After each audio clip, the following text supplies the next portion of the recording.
Hola, soy nuevamente su amigo Ricardo Salvador, que vuelve a estar junto a ustedes después de algunas semanitas de receso para traerles una nueva historia, un nuevo relato, una nueva narración de hechos reales, sobrenaturales, fantasmales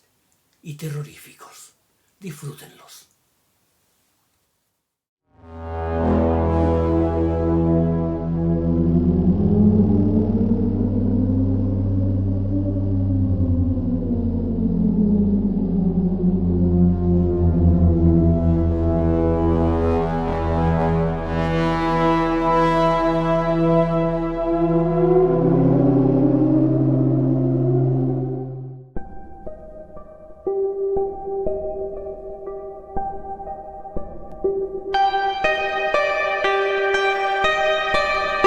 Se los puedo jurar que aquella vivienda enclavada entre colinas y bosques, cercana a una laguna azul y abandonada desde que hace un par de lustros, falleció de muerte natural, lo mismo que su marido 3 meses antes, la última de sus moradores, parecía de lo más normal y apacible.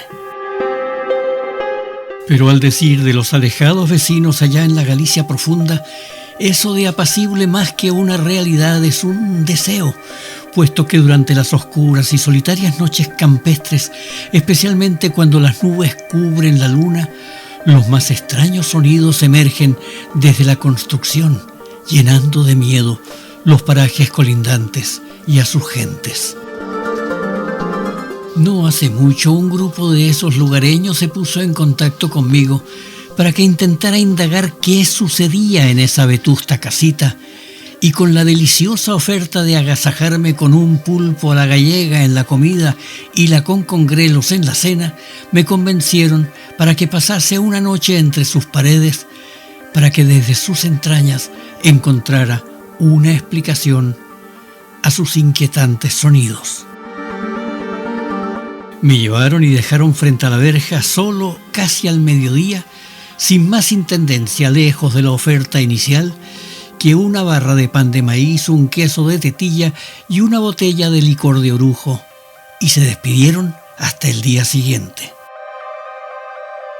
Tuve suficientes horas como para revisar la casa, que curiosamente estaba tan limpia como si alguien se dedicara a su mantención, y con cada cosa en su lugar, como si antes de su viaje al más allá la última ocupante se hubiera dedicado a ordenar.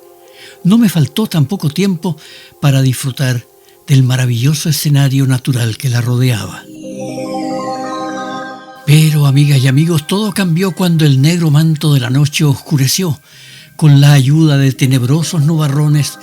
todo aquello a lo que hasta ese momento el sol había dado vida, luz y color. Una palmatoria con un trozo de vela que sobrevivía apenas entre su propia esperma me sirvió para iluminar a duras penas aquella noche que, después de contársela a ustedes, intentaré olvidar. Primero fue el movimiento de la llama el que dio vida a los objetos que me rodeaban, lo que me aterrorizó injustificadamente, preparándome emocionalmente, en todo caso, para lo que vendría durante aquella tenebrosa, peculiar y aterradora noche. Una noche larga, llena de inesperadas sorpresas y, francamente, una de las más terroríficas que me haya tocado vivir jamás. Naturalmente, habida cuenta de mi misión, ni siquiera pensé en dormir en la vetusta cama y única de la segunda planta, así es que me senté en la también única y desvencijada silla del comedor, esperando atento lo que podrían depararme las siguientes horas. Primero los búhos, no sé si eran en realidad lechuzas o mochuelos, salpicaron con su incesante ulular el silencio nocturno, llenando de fantasmas imaginarios los contornos de la casita, y como si aquello no fuera suficiente, los cercanos aullidos de los lobos activaron mis glándulas suprarrenales, liberando dosis nada desdeñables de adrenalina. Pero, amigas y amigos, eso tampoco fue nada, porque cuando el tic-tac del antiguo reloj de péndulo que colgaba de una de las paredes fue creciendo como crece el zumbido de un camión que se aproxima o una locomotora que quiere devorarnos, comenzó realmente todo. Una luz grisácea invadió la estancia y anuló la crepitante vela y la quietud cobró vida. O quizás muerte, todavía no lo sé. En un rincón de la habitación pude ver por primera vez a una anciana que con ojos oscuros y sin ninguna expresión en su faz parecía observarme.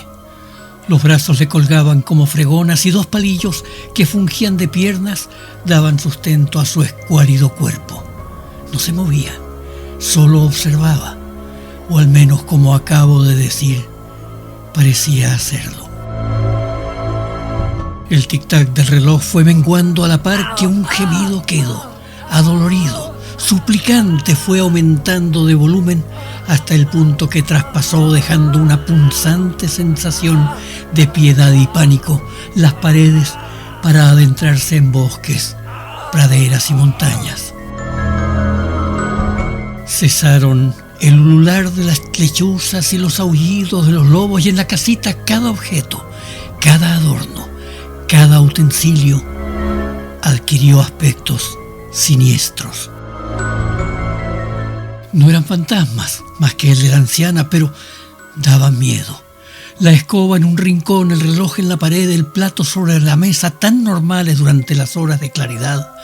se convirtieron en pavorosos recuerdos de un pasado muerto que emergía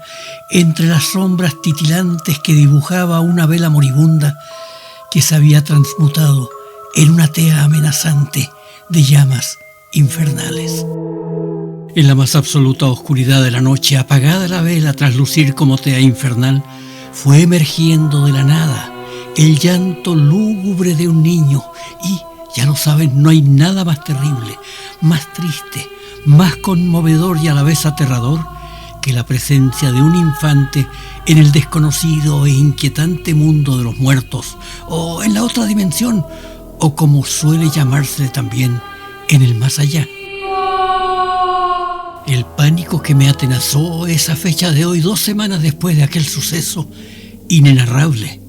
más cuando ese llanto se fue multiplicando y mutando primero en ingenuas risas infantiles para terminar convertidas en diabólicas risas del Averno. El resto de la noche fue larga, tan larga como la seguidilla de manifestaciones de muy difícil explicación, si es que existe alguna, y que pusieron a prueba y en duda mi propia cordura. Pero todo tiene su fin, y los mundos paralelos que separan a los vivos de los muertos se esfumó con las primeras luces del alba. Fue entonces cuando salí de aquella casita demoníaca para intentar, con el verde renacido de los árboles, el azul del cielo y las siluetas multiformes del horizonte, olvidar lo que había vivido. Cuando la mañana había avanzado imparable,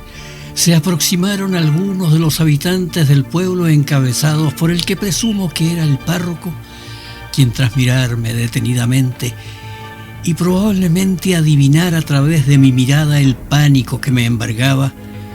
muy lacónicamente me reprochó, para vergüenza de sus acompañantes: